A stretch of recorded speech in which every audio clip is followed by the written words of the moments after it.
Every year, Birthright sends 50,000 young Jews on 10-day, all-expenses-paid trips to Israel that they claim are apolitical. But my experience taught me that, in fact, Birthright has an explicitly right-wing political agenda.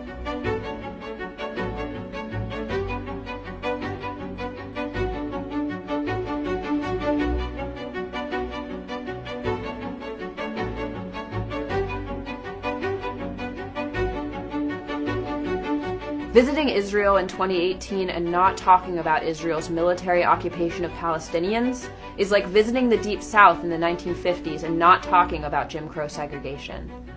Birthright consistently tries to hide the occupation from its participants, instead giving a false narrative intended to get my generation to support a violent system that goes against so many of our Jewish values. I grew up with a deep commitment to social justice, and that meant asking hard questions when I saw something wasn't right. My grandparents are Holocaust survivors, and their stories have always driven me to fight for justice and stand up for the freedom and dignity of all people. This spring, I saw all the violence happening in Gaza, when the Israeli army killed more than 100 Palestinian protesters and used live ammunition to injure thousands more. I was horrified by this outburst of violence, and I went to protests on my college campus with If Not Now, a movement led by young American Jews to end our community's support for the occupation. With If Not Now, I learned how these killings were linked to the 51-year-long occupation of the Palestinian people. To try to better understand what was going on in Israel-Palestine and to see the place firsthand, I decided to sign up for a Birthright Israel trip. When I got there, I saw immediately that Birthright was giving a one-sided story that actually supports the Israeli occupation. They handed out maps without the West Bank on them, and in fact, they have a formal policy of not allowing Palestinians to speak to their tours. The truth is, Birthright pushes this pro-occupation agenda because it's mostly funded by the Israeli government and by right-wing American donors.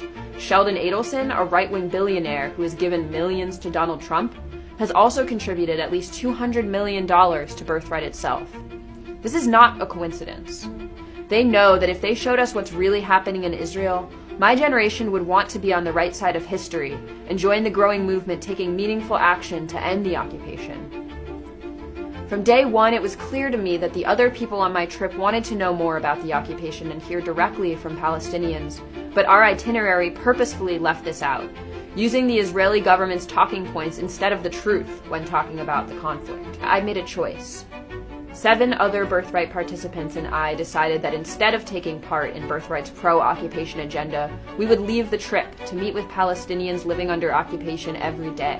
The Sumarine family, who have lived under threat of eviction in East Jerusalem for the past 25 years, longer than I've been alive, invited us into their home to tell us about their experiences. We heard from them about how settlers and the government have harassed them, and how the occupation keeps them constantly in a state of limbo, never able to plan for the future. We deserve the truth. The occupation is a daily nightmare, and Birthright, while claiming to be apolitical, is supporting and upholding that violent system that denies Palestinians freedom and dignity. Our generation deserves better than Birthright.